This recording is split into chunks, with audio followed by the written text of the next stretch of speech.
The bar smelled like expensive mistakes and cheap regret. I sat alone in the corner booth of the Velvet Room, nursing my third gin and tonic, wondering if pathetic had a sound. Because if it did, it was probably the clinking of ice against glass at 9 p.m. on a Friday night while everyone else had someone to go home to. Manhattan glittered outside the window, all sharp edges and broken promises casting their reflection across the rain-slicked streets. I'd moved here 3 years ago with David, believing his lies about forever, about building a life together in this impossible city. Now he had forever with someone else, and I had a studio apartment in Queens with a leaking faucet and a nursing job at St. Catherine's Hospital that paid just enough to remind me I was surviving, not living. My phone buzzed against the sticky bar table. Another message from my mother asking if I was putting myself out there. As if heartbreak was something you could cure by simply trying harder, by being more available, by pretending the rejection hadn't carved out something fundamental inside you. I silenced the phone, then immediately regretted it when I looked up and saw them. David, walking through the entrance with her. The woman he'd chosen over me. The one he'd been seeing for 3 months before he finally confessed. She was everything I wasn't. Confident stride, expensive coat, that kind of polished beauty that looked effortless but probably required an entire team. Her laugh carried across the room like crystal breaking, sharp and clear and impossible to ignore. My stomach twisted into something painful and familiar. This was my bar, the one place in this massive, indifferent city that had started to feel like mine. The bartender knew my order. The corner booth always seemed to be available when I needed it. And now David was taking that too, rewriting even my small refugees with his presence and her perfection. They hadn't seen me yet. I had maybe 30 seconds before they'd spot me sitting here alone, pathetic, drowning my Friday night in bottom-shelf gin, exactly what David had called me the day he left. "You're not enough, Claire. You never were. You'll never be enough for anyone." I needed an exit strategy, or a miracle, or both. My eyes landed on the man sitting 2 tables away. He'd been there when I arrived an hour ago, silent as a shadow, nursing what looked like whiskey neat. Dark suit that probably cost more than my monthly rent, darker eyes that seemed to absorb light rather than reflect it. There was something about him that made the air feel thicker, made other patrons unconsciously give his table a wide berth. The kind of presence that didn't demand attention but commanded it anyway. "Excuse me," I whispered, leaning toward him with what I'm sure was desperation written all over my face. "I know this is absolutely insane, but would you pretend to be my date? My ex just walked in and I can't." My voice cracked. "I just can't do this alone." He turned slowly, deliberately, and the world seemed to narrow to just his gaze. Dark brown eyes that looked like they'd seen things I couldn't begin to imagine. Things that would keep normal people awake at night. There was no warmth there, but there was interest. Sharp, calculating, predatory interest that should have terrified me. "Your ex," he repeated, his voice low and smooth, with the faintest trace of an accent I couldn't quite place.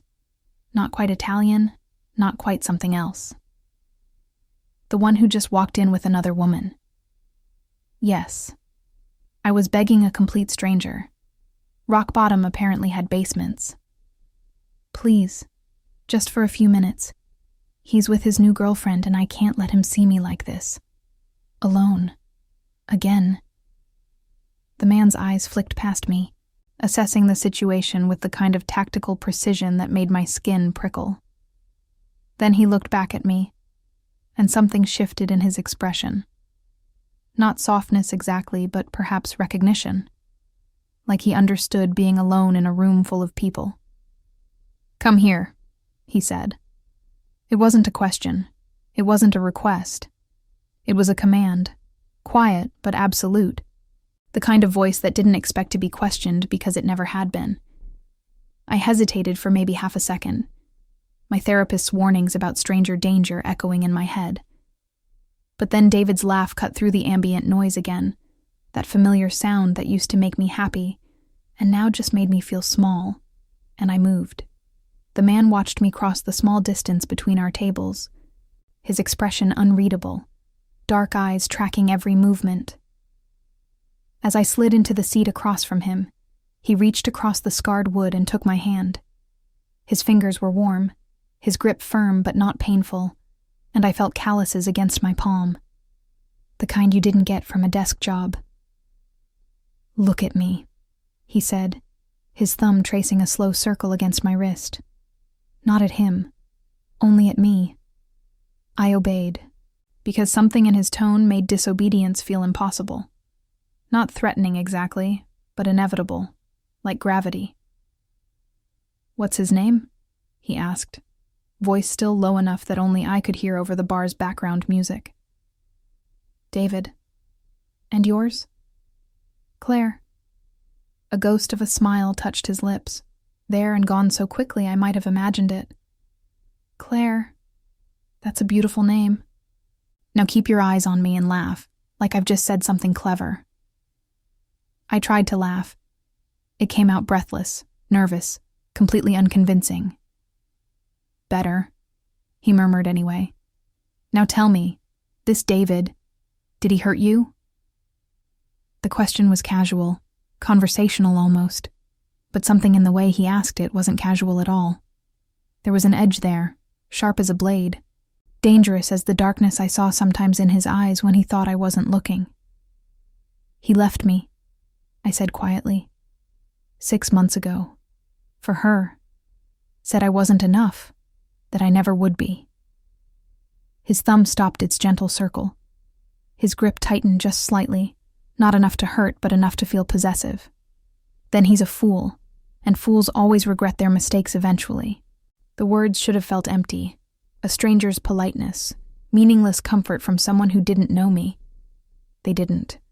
They felt like a promise, dark and certain. "Claire?" David's voice, closer now, too close. "Claire, is that you?"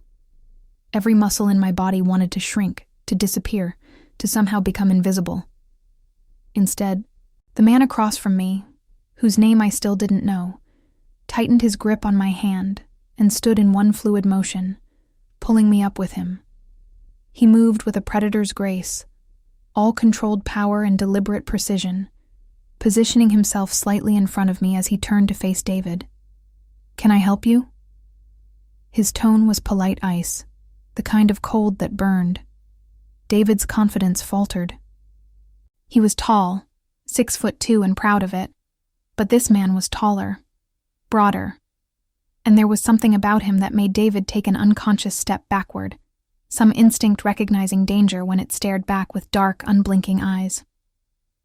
"I was just saying hello to my—" David caught himself, glancing at his girlfriend, who was watching our interaction with growing discomfort. "To Claire. Your ex-girlfriend," the man corrected, his voice dropping several degrees colder. "The woman you abandoned 6 months ago. The woman you told wasn't enough."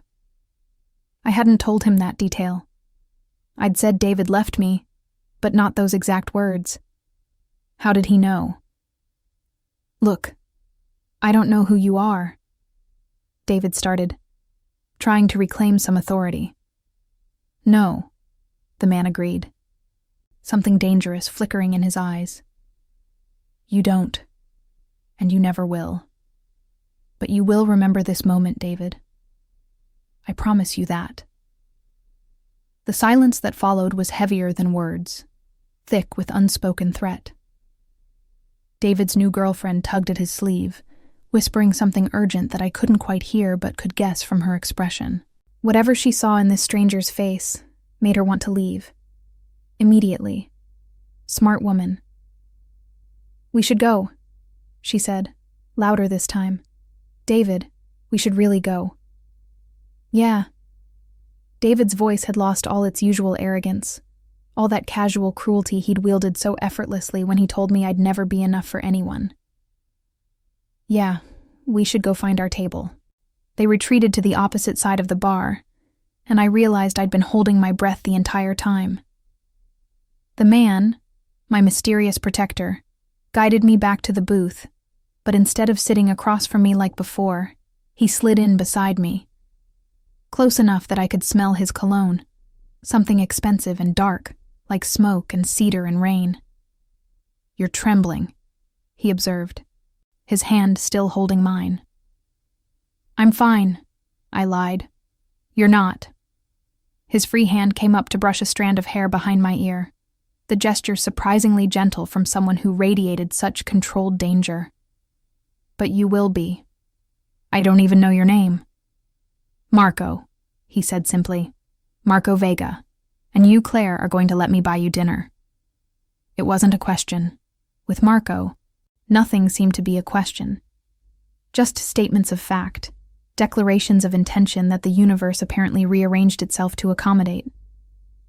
"I should go home," I said, but I didn't move. Couldn't move. Something about Marco's presence was magnetic, gravitational, impossible to escape even if I'd wanted to. "You should eat," he countered, already signaling the waiter with a subtle gesture that brought the man running. "When was the last time you had a real meal? Something that wasn't hospital cafeteria food or whatever you can microwave in 3 minutes?" I couldn't remember. The nursing shifts at St. Catherine's blurred together into one endless cycle of trauma and healing. And somewhere along the way, food had become fuel. Not pleasure. Survival. Not living. "That's what I thought," Marco said, a hint of something that might have been concern crossing his features. "You'll have the salmon, medium rare, asparagus on the side, and water. No more gin tonight." I should have been offended by his presumption, by the way he just decided what I would eat without asking. Instead, I was relieved that someone was making decisions for me, even small ones. 6 months of making every choice alone had exhausted me in ways I hadn't fully acknowledged. The waiter appeared instantly, responding to Marco's subtle gesture like he was royalty. As he gave our order, I studied Marco more carefully. Mid-30s, maybe. Dark hair cut with precision, not a strand out of place. His suit fit him like it had been made for his body specifically, which it probably had been. There were calluses on his hands. I'd felt them when he held mine.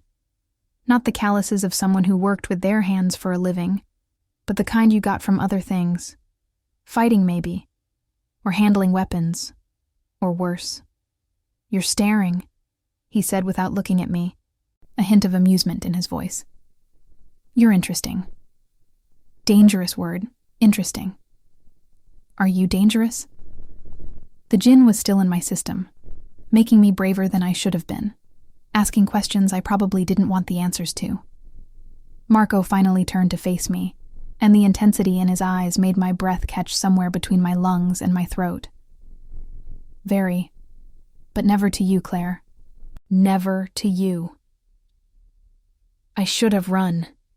Every survival instinct I possessed screamed at me to leave, to thank him politely for his help and get as far away as possible from whatever darkness lived behind those beautiful, terrible eyes. But there was something magnetic about him, something that made danger feel less like a threat and more like gravity. Inevitable, inescapable, somehow essential. "Why did you help me?" I asked instead of leaving. "Because you asked." "That's it? You help every stranger who asks?" His smile was slight, sad almost. "No, because I recognize something in your eyes, something I've felt before, and because I don't like men who hurt women. Ever." The food arrived, and it was perfect. I ate slowly, aware of Marco watching me with that same intense focus from earlier. He barely touched his own meal, apparently content to observe, to study me like I was something rare and precious that might disappear if he looked away.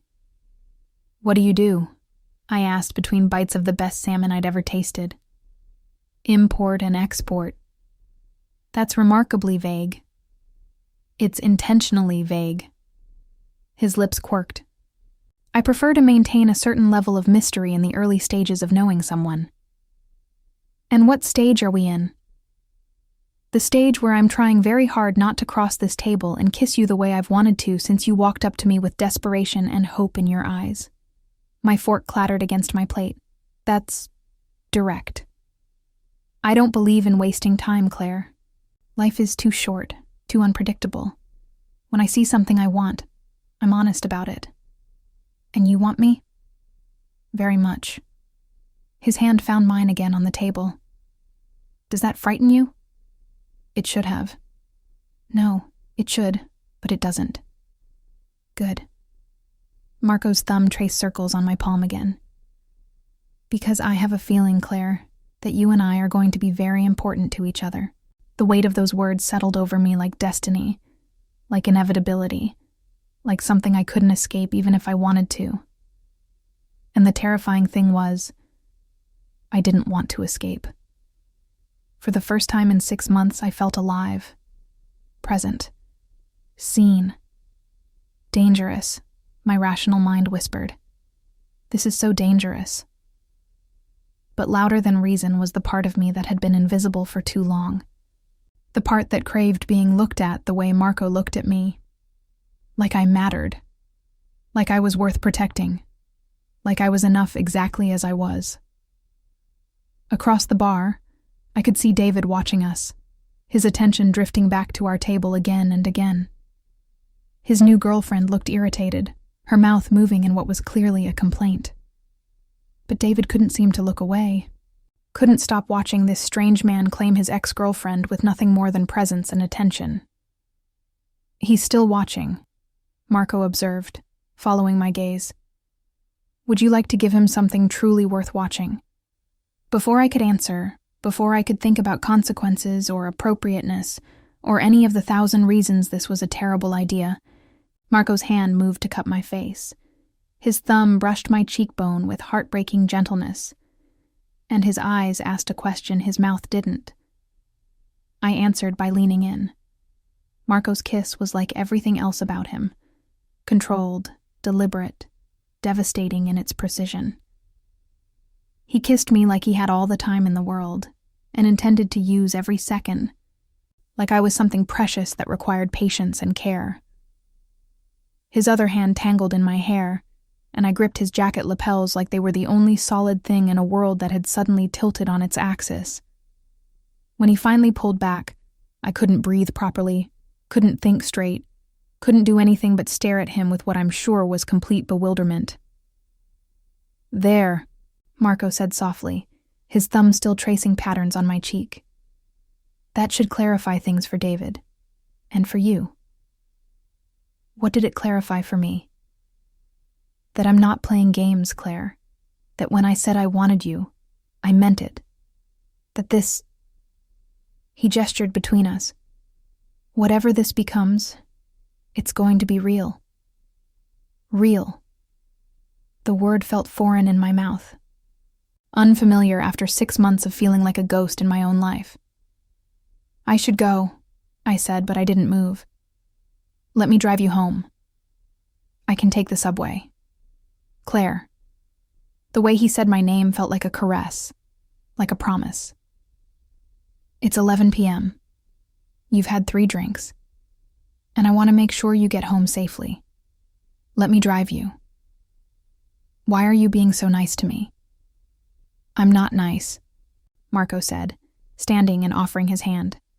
But I am many other things, and one of those things is protective of people who matter to me. We just met. Does that change how I feel? He pulled me gently to my feet. Some things are instant, Claire. Recognition, connection. The feeling that your life just shifted into before and after. I took his hand, and he led me out of the bar into the rain-slicked Manhattan night. The car waiting at the curb was not a car, it was a statement. Black, sleek, expensive enough that the valet nearly tripped over himself opening the door for me. Marco guided me into the passenger seat with a hand at the small of my back, protective and possessive at once, then rounded the car with that same fluid grace. He drove like he moved, with absolute confidence and no wasted motion. The city lights blurred past as we headed toward Queens, and I realized I hadn't even told him my address. "How do you know where I live?" I asked. "You mentioned Queens earlier when you were explaining about your apartment." The rest was an educated guess based on your hospital ID, which had been in my bag, which I hadn't opened in front of him. "You pay very close attention." "Always. It keeps me alive." "That's dramatic. That's accurate." He glanced at me, his expression unreadable in the dim light from the dashboard. "The world I live in requires constant awareness, Claire. Vigilance. The moment you stop paying attention is the moment you become vulnerable." We pulled up to my building, 5 stories of tired brick and questionable plumbing, looking even more depressing in the rain. Marco's car looked absurdly out of place here, like a panther in a petting zoo. "Thank you," I said, reaching for the door handle. "For everything tonight. You didn't have to—" "Claire." He caught my hand, and when I turned back, his expression was serious. Intense. "I need you to understand something. Last night was chance. Tonight is choice. I'm interested in you. Not for a night, not for a week. I'm not David. When I choose someone, I don't walk away." My heart was trying to escape my chest. "That's a lot of pressure." "It's a promise. But I need to know you understand what you might be getting into by letting me into your life." "I don't," I admitted. "I don't know who you really are or what you really do. I just know that when I'm with you, I feel more alive than I have in months. More seen, more real. Then that's enough for now." He leaned in, and this kiss was different from the one at the bar. Slower, deeper. Like he had all the time in the world and intended to memorize the taste of me, the feel of me, the sound I made when he pulled me closer. When we finally separated, I was dizzy, breathless, completely undone. "Tomorrow," Marco said, his voice rough. "I want to see you tomorrow. I have a shift until 3. Then 3:30, I'll pick you up from the hospital. You don't have to. I want to." His eyes held mine. "Say yes, Claire." "Yes." He kissed me again, quick this time, then got out to open my door. Walked me to the building entrance like we were in some old movie where chivalry still existed. Waited until I was inside before returning to his car. As I climbed the 4 flights to my apartment, the elevator had been broken for 3 weeks. I could feel everything shifting. My life, my future, my understanding of what was possible. All of it rearranging itself around this mysterious, dangerous, beautiful man who kissed me like I was precious. Inside my studio, I collapsed on my bed, still dressed, and stared at my phone. A text was already waiting. "Marco, hope you got home safely. Sleep well. M." I stared at the message for a long time before responding. "I did. Thank you. For everything." 3 dots appeared immediately, then disappeared, then appeared again. Marco. "Tomorrow, dinner. I'll pick you up at 7. Not a question. Never a question with him. Just statements of intention that somehow felt more secure than anyone else's promises. I typed back, "Okay." His response was immediate. "Good girl." 2 words that shouldn't have affected me the way they did. 2 words that made heat bloom in my chest and lower. That made me press my phone to my racing heart like I could somehow hold on to this feeling, this moment, this strange and terrifying hope that maybe, just maybe, I wasn't done living after all. I put the phone down and closed my eyes, but sleep was impossible. Every time I started to drift, I felt Marco's hand on mine, his lips on mine, his voice in my ear promising things that should have terrified me. "Dangerous," he'd said. "Very dangerous." He had no idea how right he was. Or maybe he did. Maybe that was exactly the point. Maybe danger was what I needed to feel alive again after 6 months of feeling like a ghost. Maybe choosing danger was the bravest thing I'd done in years. The next morning arrived too quickly and not quickly enough. I dragged myself through a double shift at St. Catherine's Hospital, running on coffee and muscle memory and the echo of last night's kiss. Every time my phone buzzed, my heart jumped. But it was never Marco. Just the usual chaos of modern life, bills, spam, my mother asking again if I was putting myself out there, if she only knew.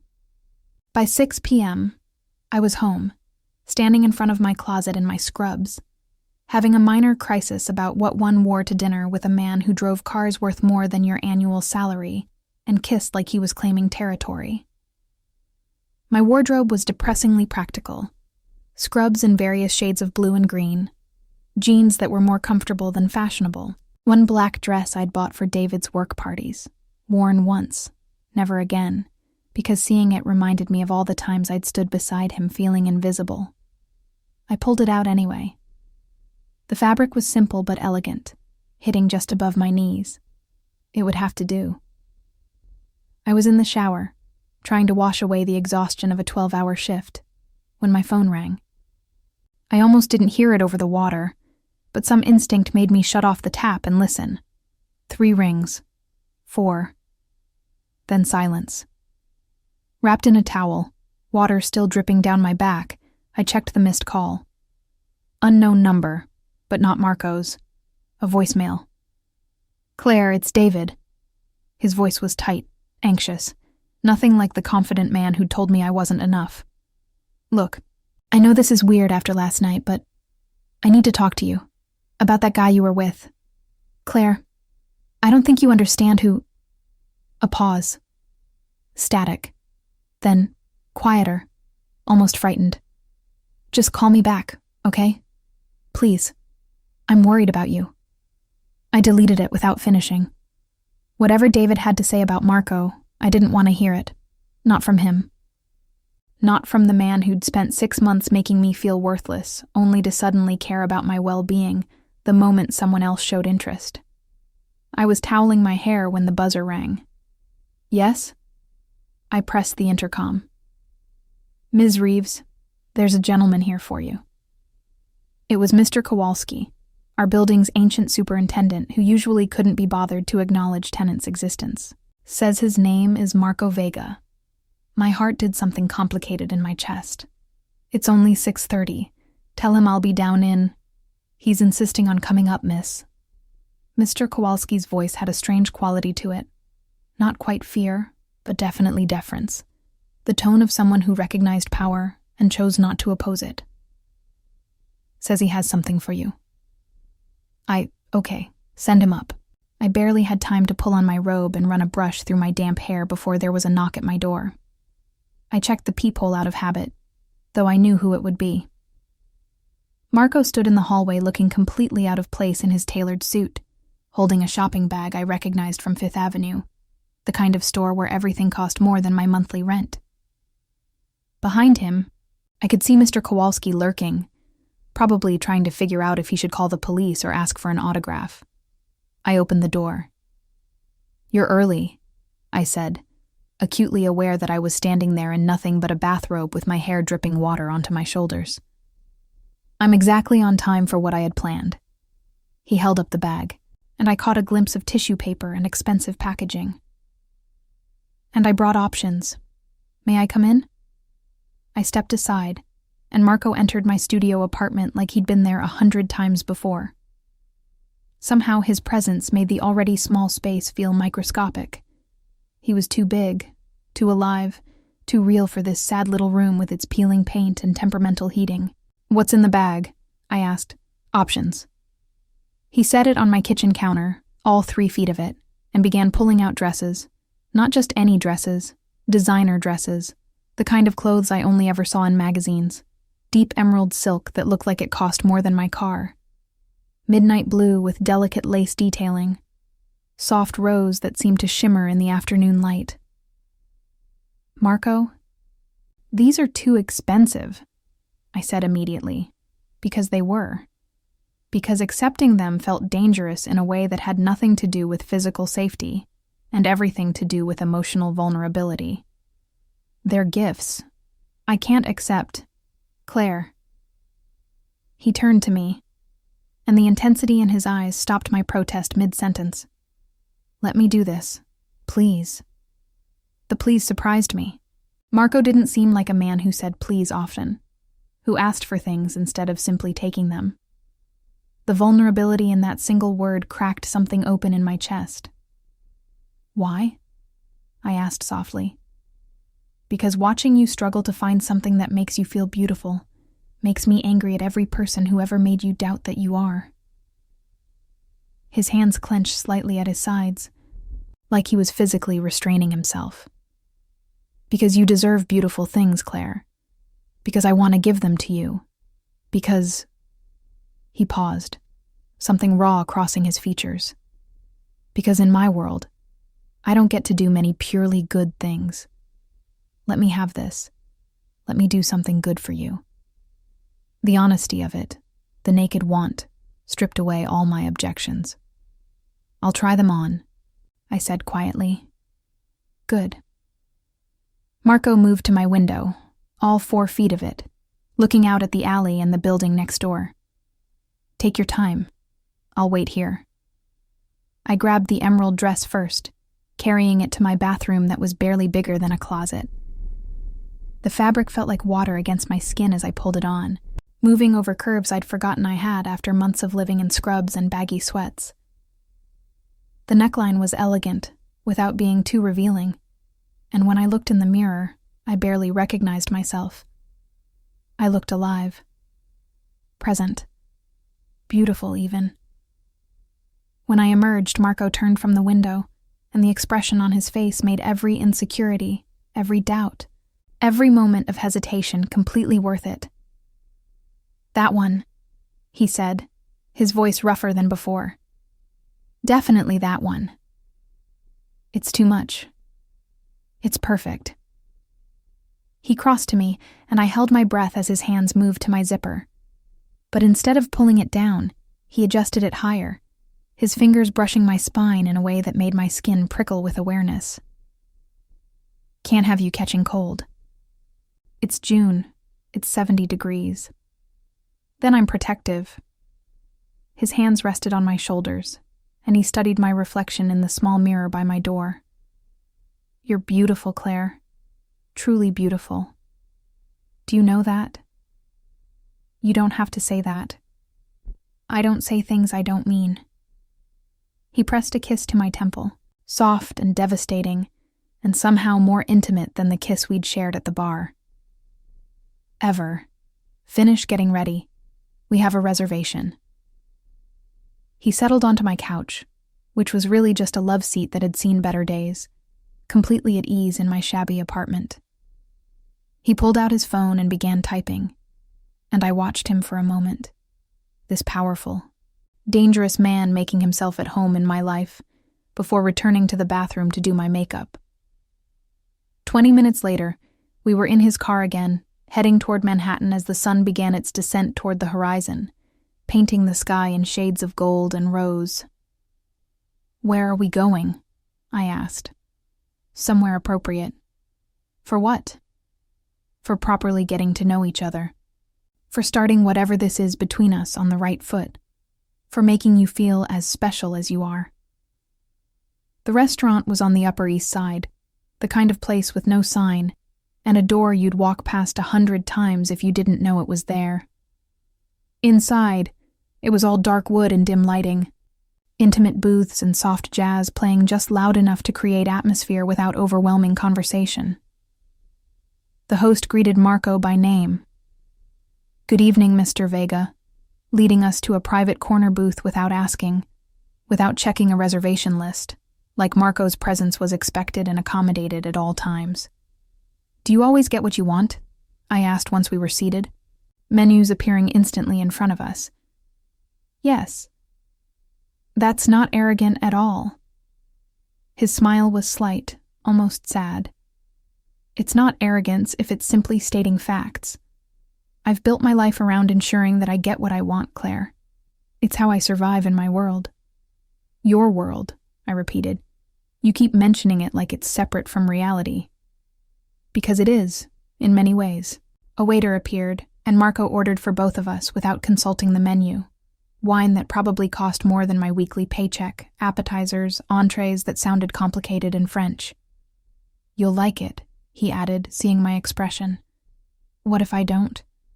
"Then I'll order you something else, and then something else after that until we find something that makes you happy." His eyes held mine across the table. "I pay attention, remember? I know you prefer white wine to red. I know you're allergic to shellfish. I saw your medical alert bracelet. I know you like your steak medium rare and your vegetables with just a hint of garlic. I pay attention to you, Claire, to everything about you. That's intense. I am an intense man. If that's going to be a problem, it's not." The words came out before I could think about them.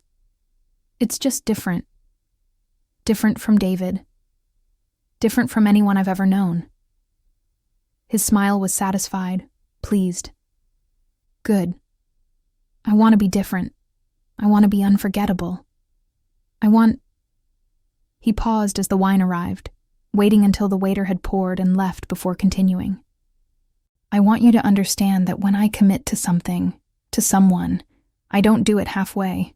It's not in my nature. I'm all in or I'm not in at all. We've known each other less than 24 hours. Does that change how I feel?" Marco leaned forward, his eyes never leaving mine. "Does it change the fact that from the moment you walked up to me last night, desperate and brave and beautiful, something in me recognized something in you? Does it change the fact that I haven't been able to stop thinking about you, about the way you tasted, the way you felt in my arms, the sound you made when I kissed you?" I couldn't breathe properly. "Marco, tell me you don't feel it too," he challenged softly. "Tell me this is just me being intense and I'll back off. I'll take you home after dinner and I won't contact you again if that's what you want. But Claire, I think you feel it too. This connection, this pull, this sense that we're meant to find each other." "I do feel it," I admitted, because lying suddenly seemed impossible in the face of his honesty, and it terrifies me. "Why?" "Because David said he felt connected to me too. He said he wanted forever. And then he decided I wasn't enough, and he left. And My voice cracked. "I don't know if I can survive someone else deciding I'm not enough."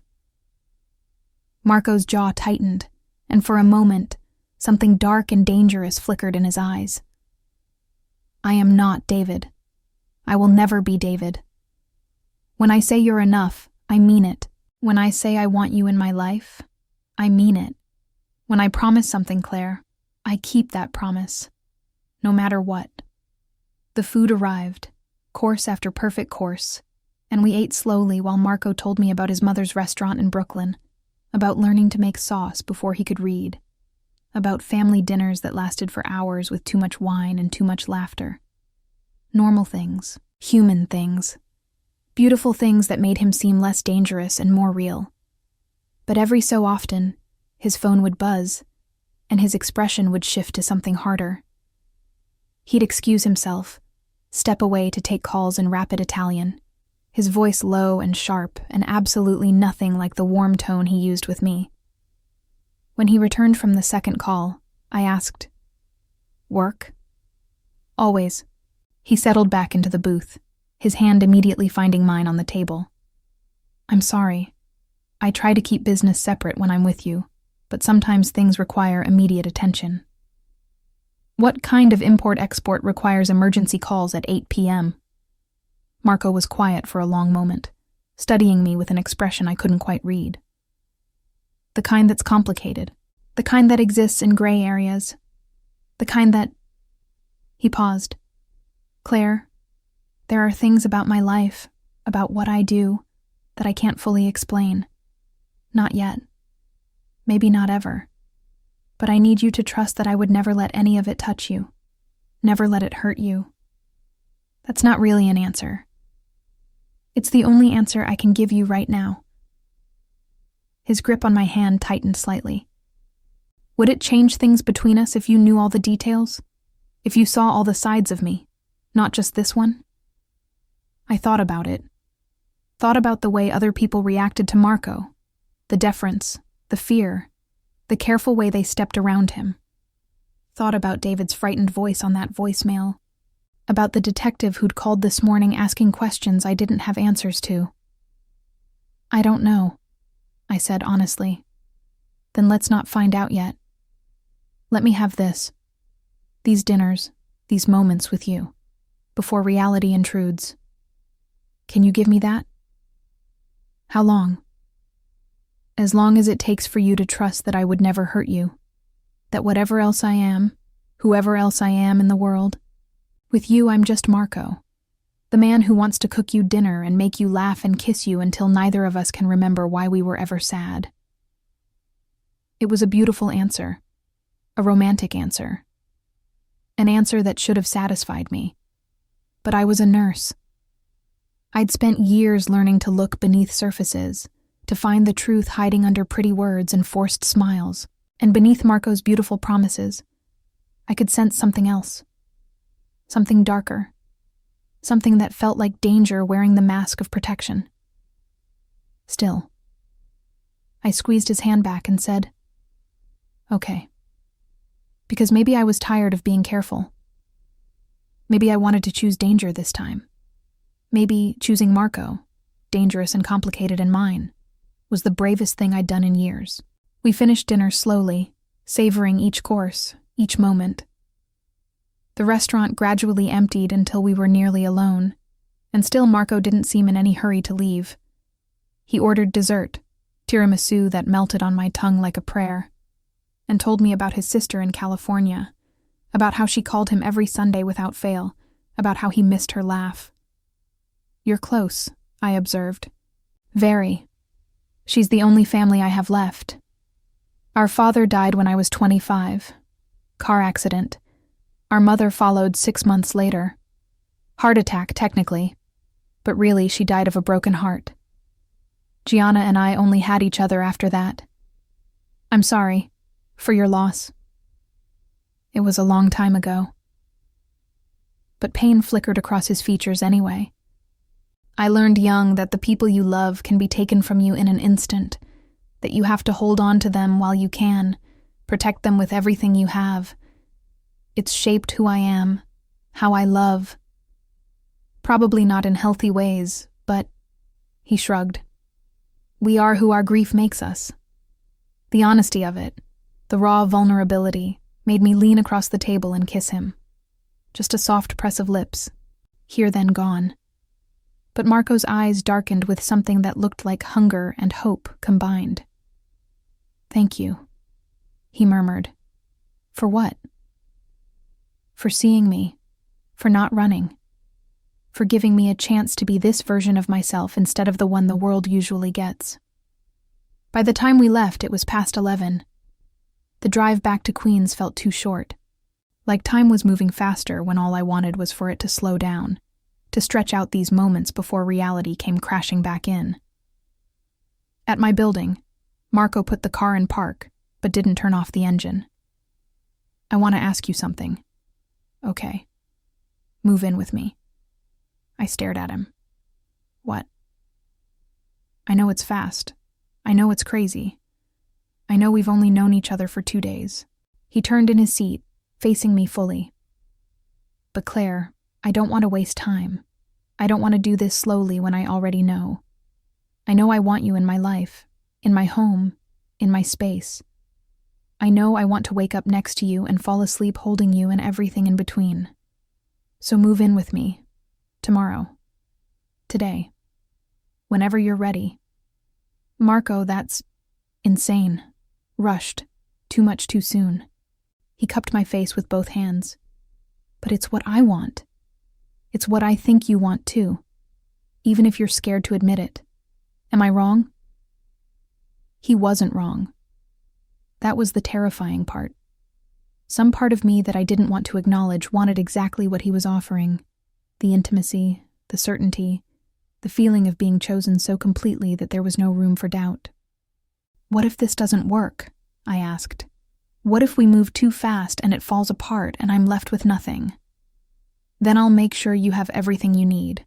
An apartment of your own, fully paid for, financial security, whatever you need to be okay. His thumbs brushed my cheeks. But Claire, I don't think it's going to fall apart. I think we're going to build something that lasts. Something real. You can't possibly know that. I know myself. I know when something matters. And you matter, Claire. You matter more than anything has mattered to me in a very long time. I should have said no. Should have established boundaries. Taken things slow. Protected my already battered heart from the possibility of more pain. Okay, I whispered instead. Marco's smile was pure relief and joy. Really? Really. But... I held up a hand. I'm keeping my apartment. At least for now. Just in case. In case of what? In case you turn out to be secretly terrible at sharing closet space. He laughed, genuine and warm and beautiful, and pulled me in for a kiss that tasted like tiramisu and promises, and the beginning of something I couldn't yet name but desperately wanted to believe in. Fair enough, he murmured against my lips. Keep your apartment. Keep your safety net. Keep whatever you need to feel secure. But know that I'm going to spend every day proving to you that you won't need it. That choosing me is safe. That I'm the one person in this world who will never make you feel like you're not enough. That night, I barely slept. I lay in my bed in my tiny studio apartment, staring at my phone where Marco's last text glowed in the darkness. Can't wait for tomorrow. Can't wait for all our tomorrows. Sleep well, beautiful girl. Tomorrow, I'd start moving my life into his apartment. Tomorrow, I'd start building something new with a man I barely knew, but somehow trusted anyway. Tomorrow, I'd take the biggest risk of my life and hope that this time, choosing love wouldn't end with me broken and alone. But tonight, I had hope.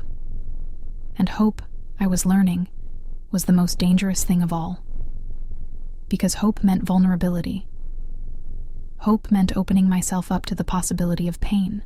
Hope meant believing that maybe, just maybe, I could be enough for someone after all. Tomorrow, everything would change tomorrow. But tonight, I let myself dream of green eyes and strong hands and promises whispered in the dark.